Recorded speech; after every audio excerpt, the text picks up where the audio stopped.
Good morning, good afternoon, good evening, everyone. It is my absolute pleasure to be here with you today. As you've just heard, my name is Fannon. I'm the director of what's called the Work-Learn Institute at the University of Waterloo in Canada. We're the world's only research and education center that focuses specifically on work-integrated learning and the pedagogies that are focused and surrounding employability. And I am elated to be here with you today to share some of what we've learned along the way about successful school-to-work transitions and the ways that embedding and enhancing work-integrated learning can help enrich teaching and learning for ourselves, strengthen our institutions, and of course, enrich the learning experience for our students. So I want to start with a simple observation, which is that conversations about employability can sometimes generate mixed reactions in higher education. For some of us, that language can feel really energizing and connected to student futures. And for some, it can also feel far away from purpose or like another expectation that is being piled on top of already very full curricula. So what I'm hoping today is to approach the conversation on employability a little bit differently. So not thinking about it as an add-on or as a compliance exercise, and not thinking about it as something that sits separately from learning, but really exploring employability as a question of curricular and educational design.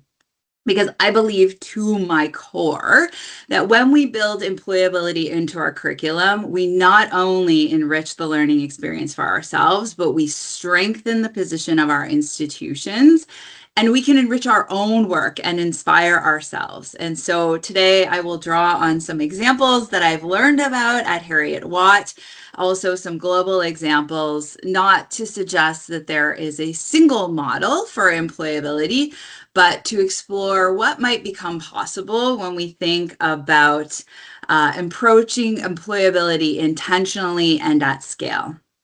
And so I heard right before I came on that this is a timely topic for Heriot-Watt. And that's always where I like to start. Why should we be having this conversation now?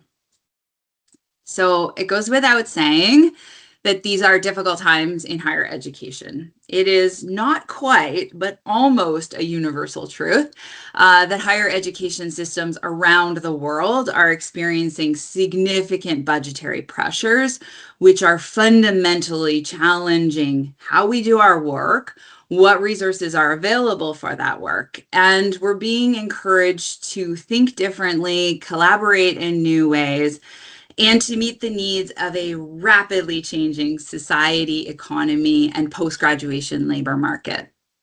It's also a time when public perception of universities and university education is also under pressure in many corners of the globe. So I know that Heriot-Watt is an international university, but I thought I would start with a Scottish perspective. I took this graph from a Carnegie Trust survey of the Scottish public from last year. You might be familiar with it, but I always find it interesting to sort of ground myself in the context. And what I saw in that study was, among many questions they asked the public, one was, why is it worthwhile for people to go to university? And in that survey, respondents identified employability-related items as the key reasons that make it worthwhile for people to pursue a university education. So 67% of respondents said to gain essential skills for careers, and just behind that, 66% said to improve their chances of getting a higher paid or better job. So public perception is certainly one that the goals and the value of higher education are predominantly linked to employability. But one of the challenges that I see in higher education today is that even when we believe deeply in this notion of embedding employability, so even if you believe that that's part of the institution, of the mission, and you want to support it, we're existing in a world of so much rapid change that it can seem impossible to predict the skills that our students are going to need after graduation, let alone to be adapting our curriculum quickly enough. So geopolitics, of course, are shifting labor markets and supply chains seemingly overnight. Trust me when I tell you, we feel this deeply in Canada.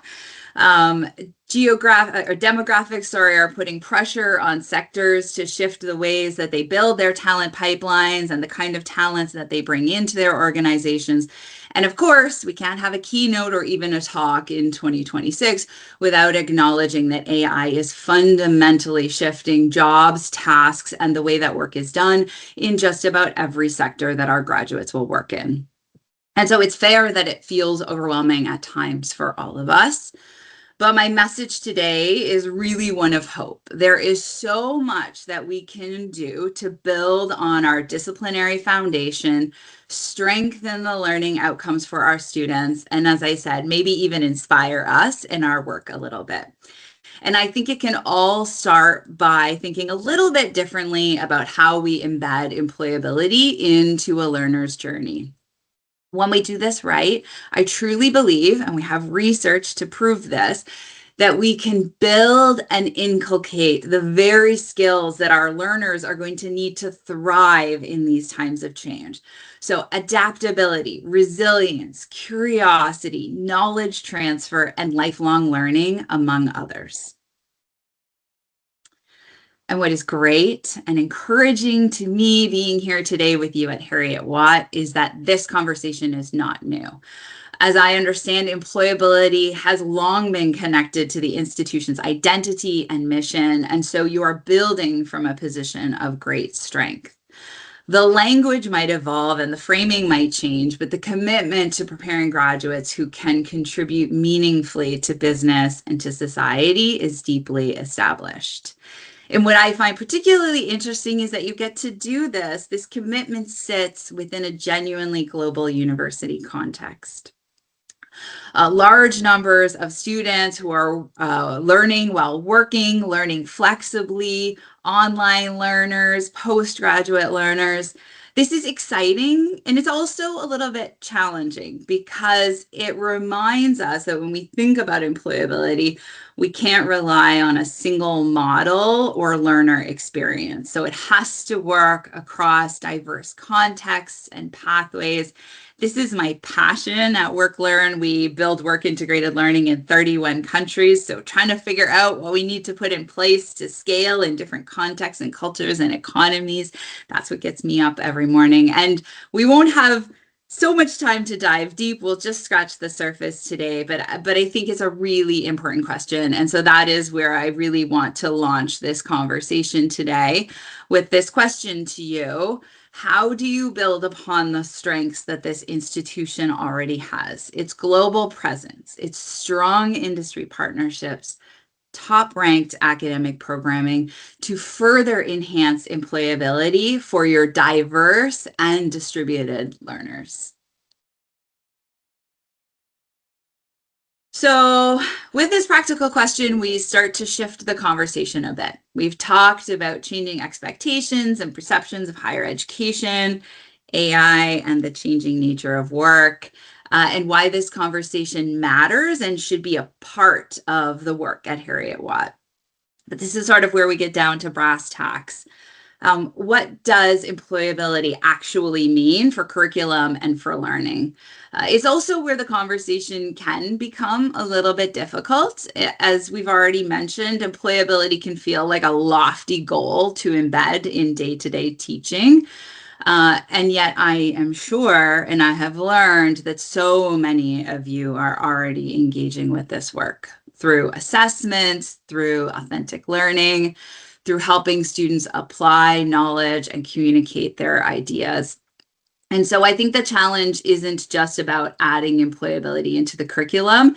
It's about thinking a little bit more intentionally about how the curriculum already supports the development of capability and considering how you might strengthen it. And I think when we talk about employability and it's more of a conversation about educational design, then it starts to feel less like an external agenda and something that we can connect into a little more intentionally.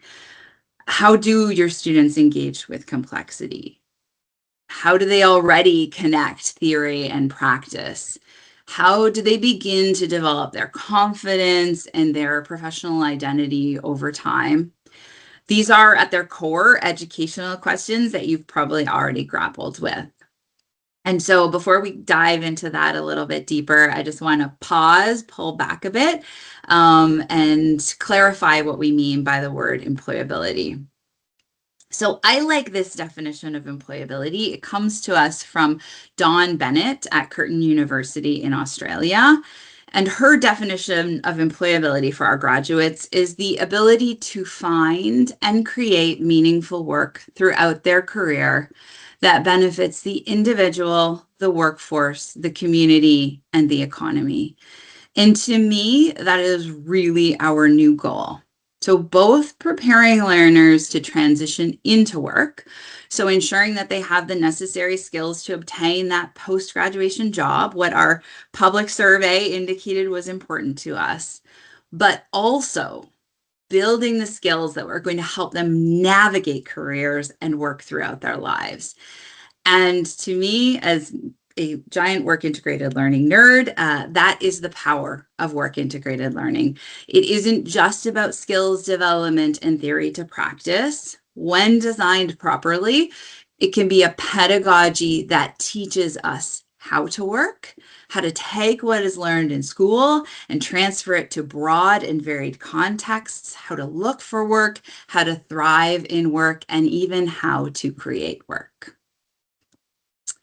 I promise, I will not spend the rest of this keynote in definitions, but I did want to share a definition of work integrated learning in case you aren't familiar with it or you have a different understanding. So this definition comes to us from the Third International Handbook on Work Integrated Learning from Karsten Zegward and some international colleagues. And they define work integrated learning as an educational approach involving three parties: the student, the academic institution, and an external stakeholder. So that trifecta is always very important. That consists of authentic, work-focused experiences as an intentional component of the curriculum. And students learn through engagement in purposeful work tasks, which enable the integration of theory with meaningful practice that is either relevant to the student's discipline or broadly to their professional development. And I think that that's a really interesting nuance to dig into, is that sometimes there's a really strong connection between theory and practice and discipline and application, but sometimes work integrated learning is simply about that ability to learn to work. And so there is a larger gap between discipline and application. And in some ways, that's what really leads to this transfer of knowledge and that adaptability that we were just talking about. I wanted to share this very briefly with you. This is from the Canadian Work Integrated Learning Association, called CWIL. In Canada, we have defined 9 types of work integrated learning, ranging from apprenticeship through to community service learning through to entrepreneurship. We won't have time to go into all of the definitions today, but I wanted to share it to really highlight that range of opportunities that exist for us when we build work integrated learning. Oftentimes, when we talk about work integrated learning, we tend to think of internships, practicums, sandwich years, that kind of thing, but the spectrum really is much broader than that. And just as there is variety in the kinds of will that learners can engage in, it's also important to recognize that there is variety in the time and the intensity and the institutional commitment and the industry partner commitment in all of these forms of will. This is important because every form of work integrated learning has outcomes related to employability, but we do need to recognize that the time and the intensity of that experience will obviously affect the focus and the depth of the learning, as well as that breadth of employability skills. So just to give you a clear example, obviously a student project in a classroom might teach some technical skills, a broad awareness of industry, but that's going to be a very different learning experience than having a student immersed in an organization for a substantial period of time. And so what I want to highlight today, and I've already alluded to, is that the evidence suggests that the value of work integrated learning is broader and deeper than employment preparation alone. So when properly structured, work integrated learning can build those very future ready competencies that will help us all thrive.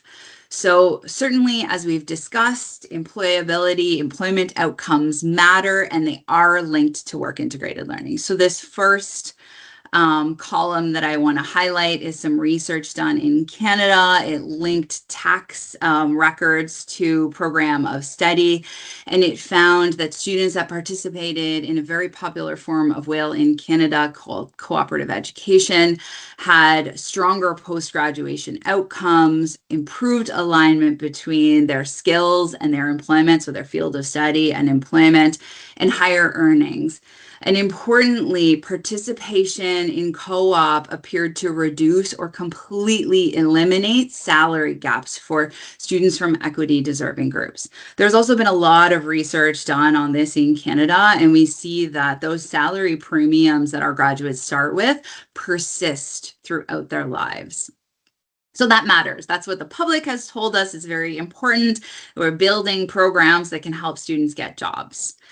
But I think, and this is where, again, you'll see my passion emerge, that the story becomes even more interesting if we start to look at the outcomes that emerge beyond employment alone. Oops, I jumped ahead too quickly. So this second column comes to us from research from my colleagues at the WorkLearn Institute, Dave Drury and Judine Preddy. And they remind us that work integrated learning is a developmental pedagogy. And so their work demonstrates that students who experience multiple work experiences throughout their undergraduate demonstrate stronger lifelong learning characteristics and overall employability. So in other words, these experiences do more than build the student's resume. They help them learn how to navigate new environments, transfer their learning, and to continue developing over time. And then perhaps most strikingly, there is research to demonstrate that the impact of work integrated learning often extends far beyond graduation itself.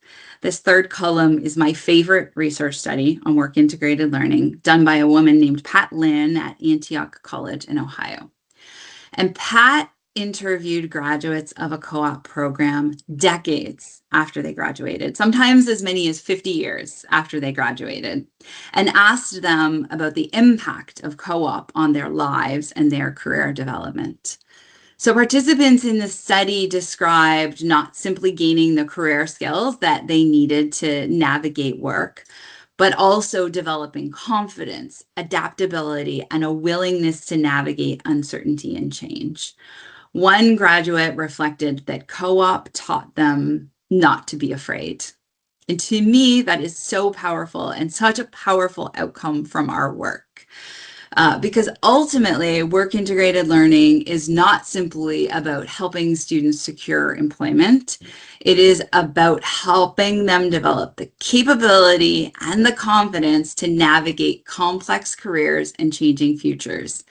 It connects learning, work, and self. And to me, it's very powerful if higher education is the nexus where that happens. So now that I've got you all excited about building work integrated learning into your curriculum, how do you go about doing it?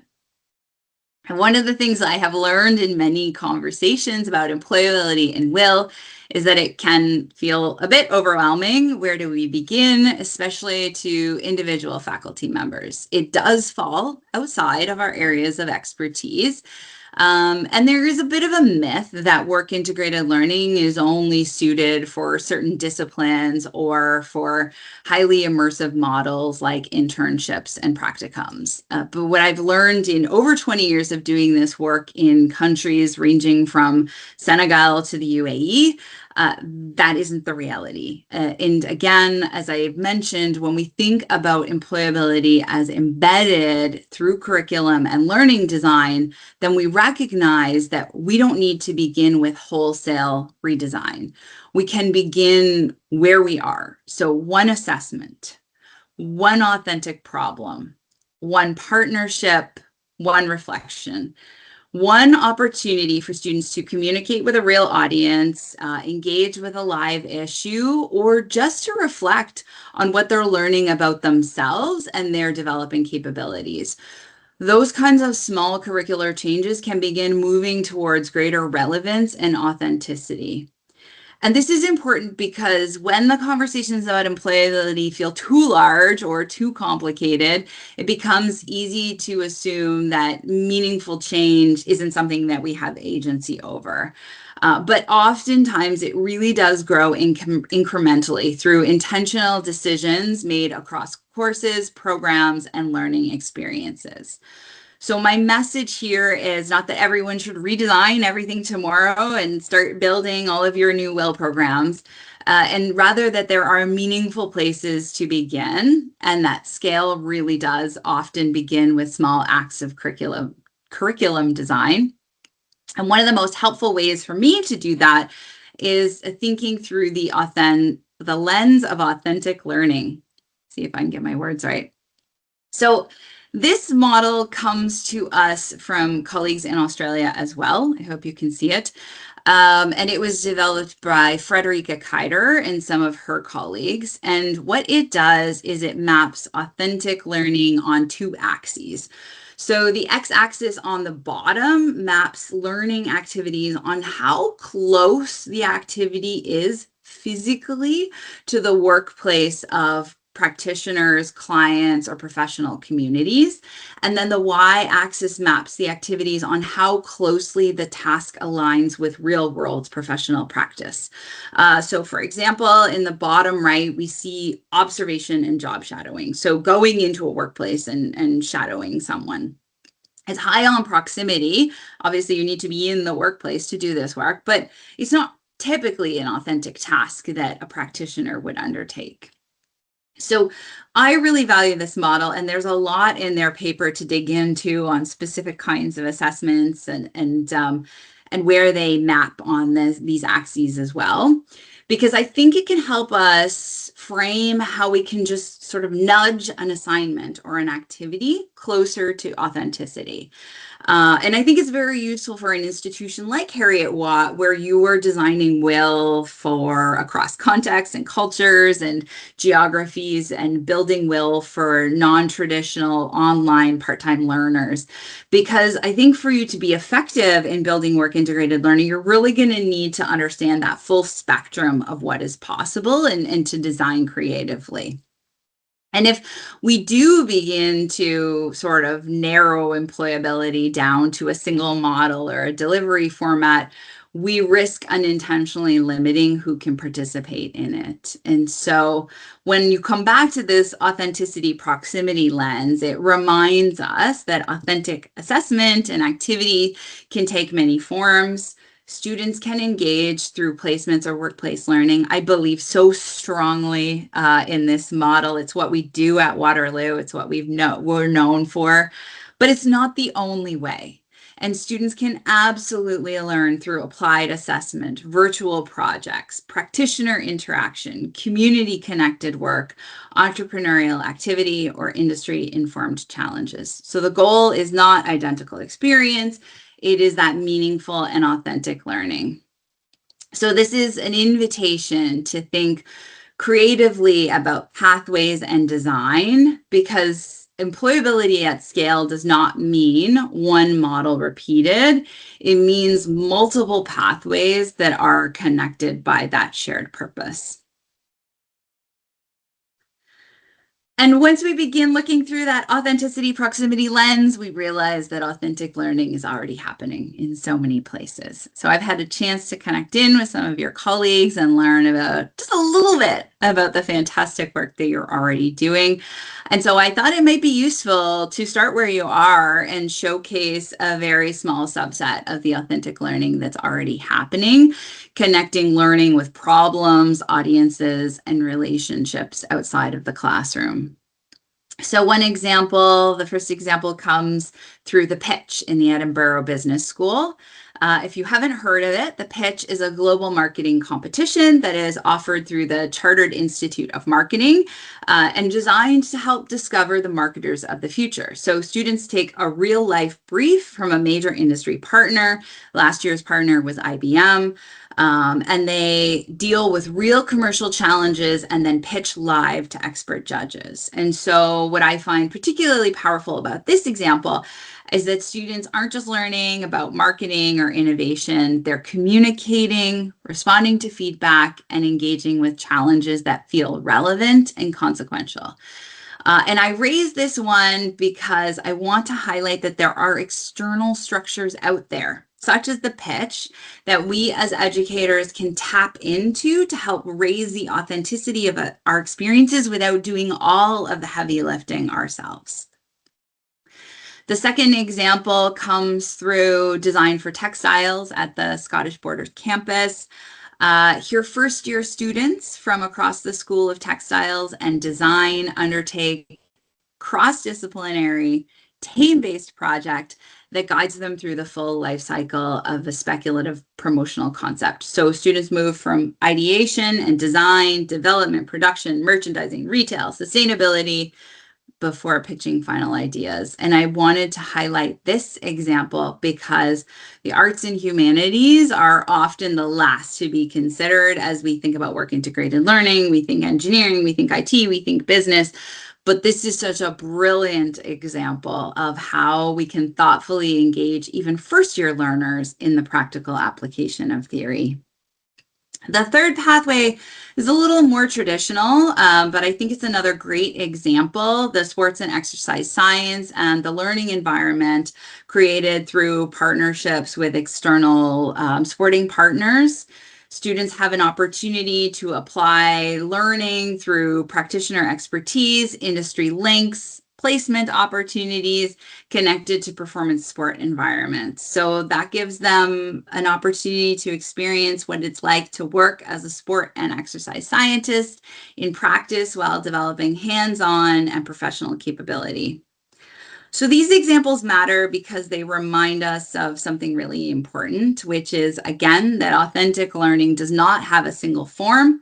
Different disciplines are going to need to design differently. Different programs are going to make different choices.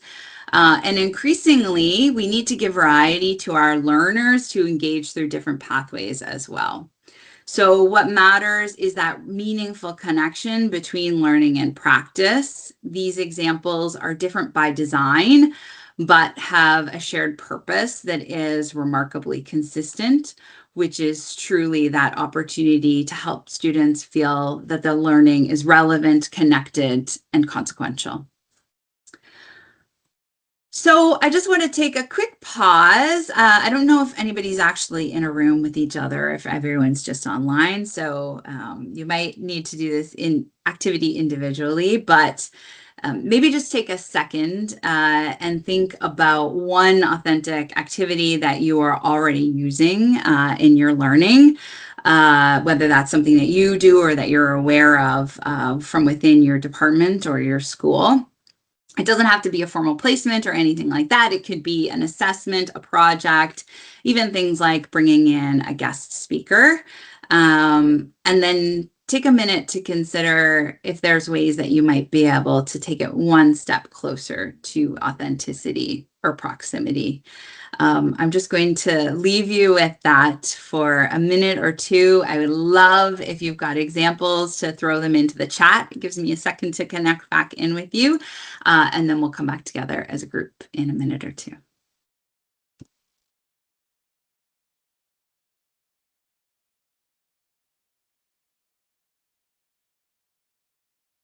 I'm popping into the chat now.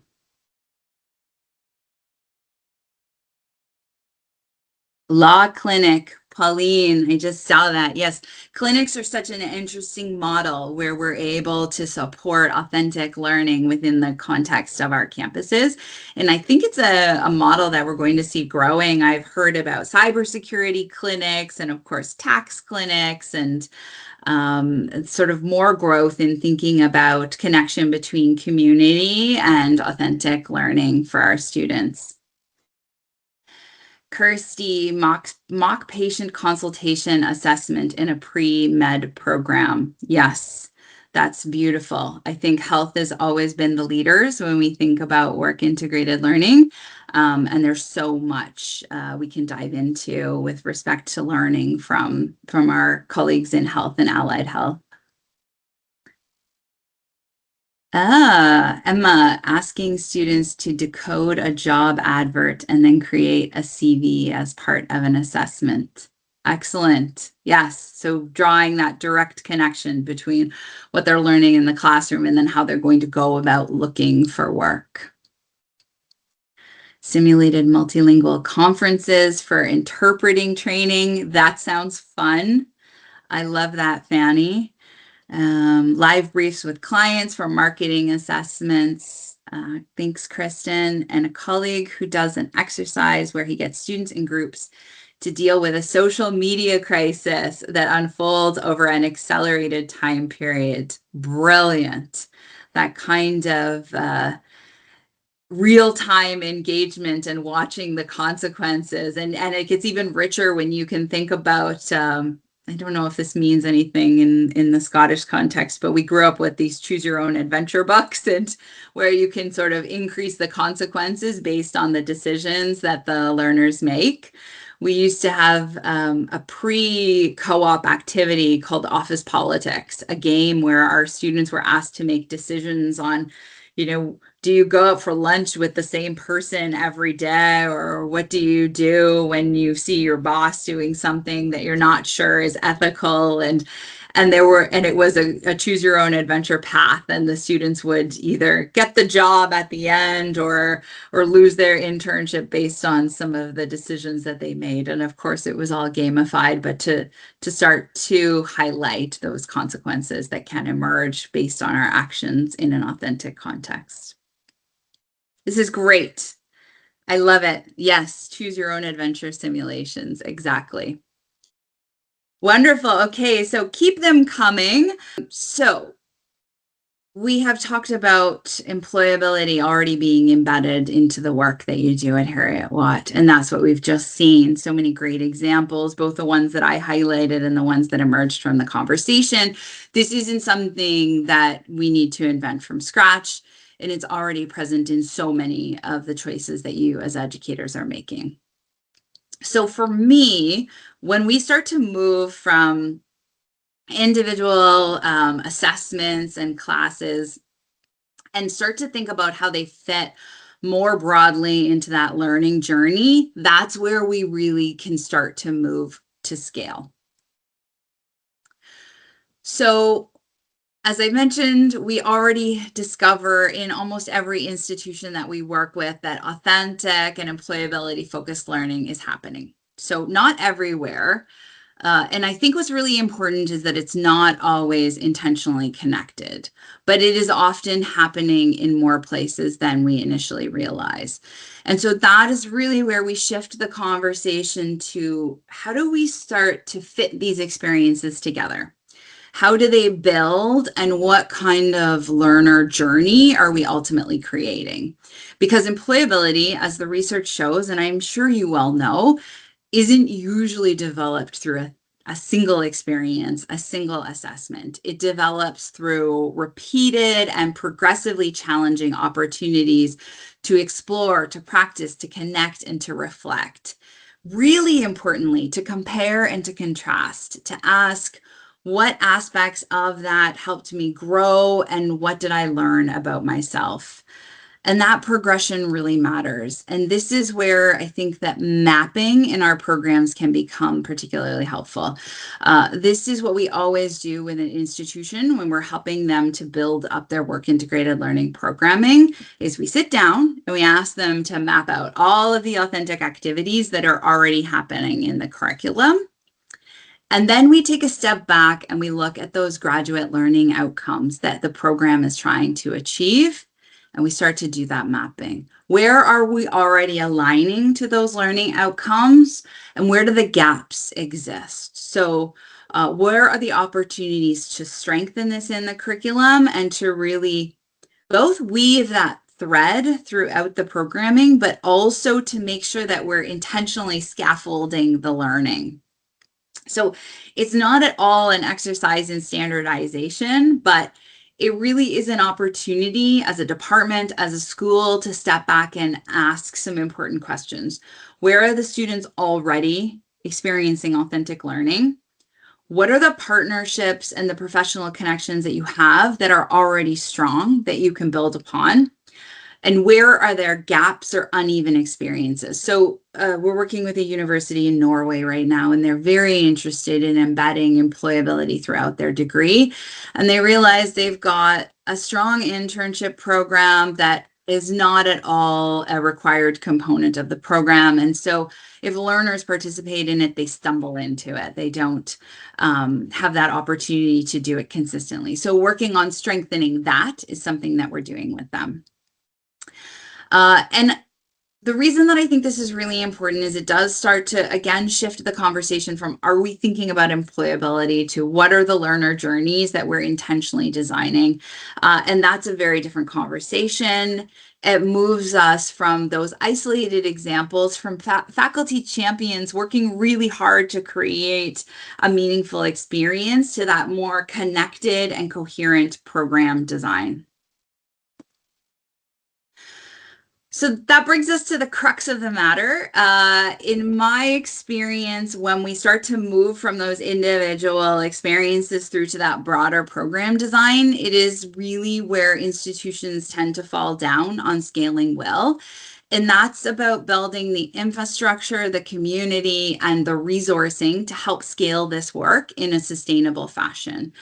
Employability and will don't scale through goodwill alone, and they shouldn't. Our educators, our faculty bring really extraordinary expertise and creativity to curriculum design. We've just seen that in the examples that you've shared with us.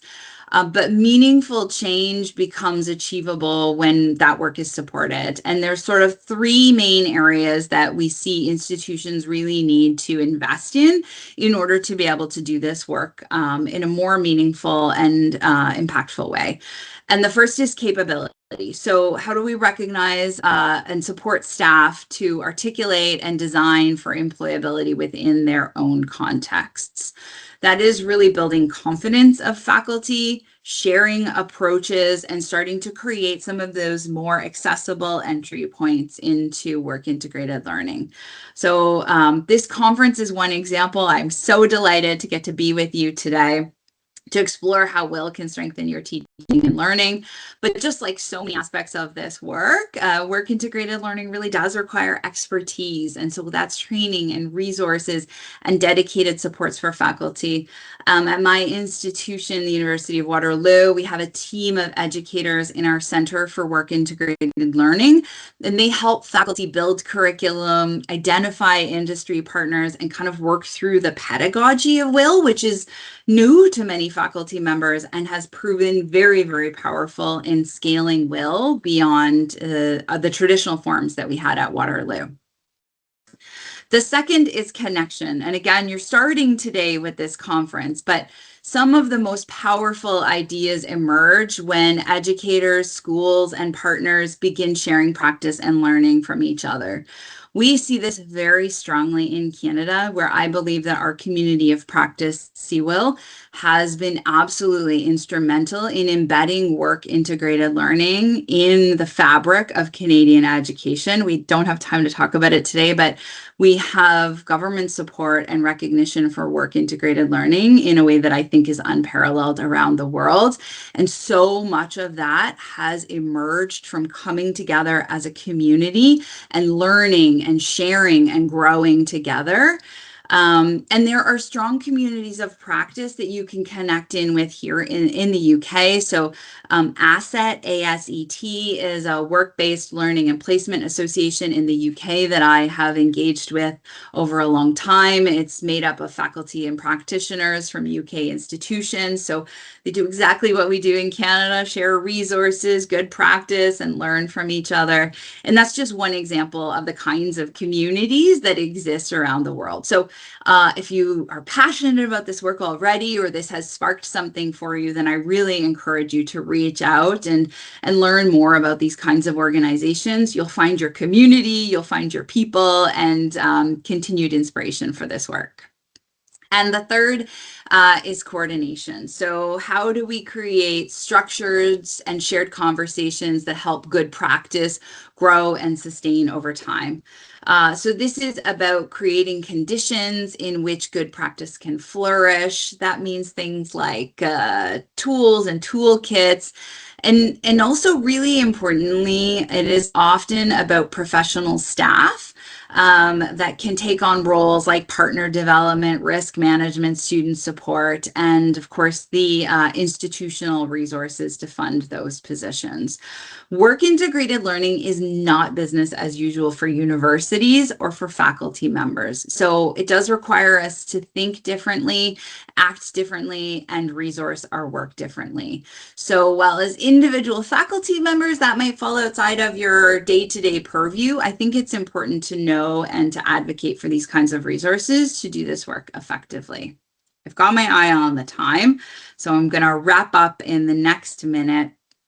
I have a brief final reflection and then sort of 3 calls to action for you. So one of the things that struck me when I was working on this keynote is that often when we talk about employability and work integrated learning, it's the search for something new and flashy, a new model and a new idea. But as I read more about Heriot-Watt and the work that you already do, what struck me is that there isn't an absence of activity, but the presence of some really strong foundations. So I by diverse learners, global campuses, and those really long-standing connections with industry and professional communities. And that's a really important starting point for this work. It isn't usually that shiny new idea that leads to the growth of employability and that culture on campus. It really is that intentional curricular design and building upon those foundations and the strengths that already exist. And this is especially important in a global university context. So students are going to learn in different places, through different models, and within very different life circumstances. And so thinking about where those strengths already lie and building upon them, it's not really invention, it's really strengthening where you already are. And so my invitations to you as a community, the first as individual faculty members to start with learning. Our most powerful contribution as educators is the quality of the learning that we create. And when we think about how we can elevate those assessments to authentic learning, to meaningful challenge, to those kinds of experiences where students can apply, reflect, and connect, that's really where this work begins. So if you walk away and you think about that one assessment that you might shift in proximity or authenticity, that one partnership that you already have that might be worth a quick phone call to see how you can strengthen it. That one career-focused reflection, and I saw some of them in the chat that you might add in to your teaching or to your assessments. The second invitation is one to build together as departments, schools, and programs. So if you haven't already, to sit down and do that kind of curricular mapping where you see, what are we already doing? Where are we starting from? What are those relationships that we have, and how do they map to our overall learning outcomes, our graduate learning outcomes? Does employability feature in your learning outcomes? And if not, should it? And then the third piece, of course, is about moving towards, from individual innovation towards more connected and collective design, building from that strength that we've already talked about. This is an invitation to the deans and to the leaders of the institutions. Consider how you can map out, identify, showcase, and grow the strengths that you already have. Do you know who your partners are? Is there a way to, again, think at the system level to build those relationships? Having multiple campuses and intercultural opportunities to connect in a global fashion. Convening communities of practice, investing in resources and technology to facilitate this work, or simply in a critically important role, reinforcing the importance of employability as an outcome of this work. Because what I have seen in preparing for today is not a university beginning from zero. It's a university already rich with partnerships, creativity, and authentic learning. And to make this work more visible, more intentional, and more connected is really where I see moving from aspiration to action, never through that single model or that single initiative, but through coming together as a community of educators, thinking at the program level design, and really building together for that shared purpose.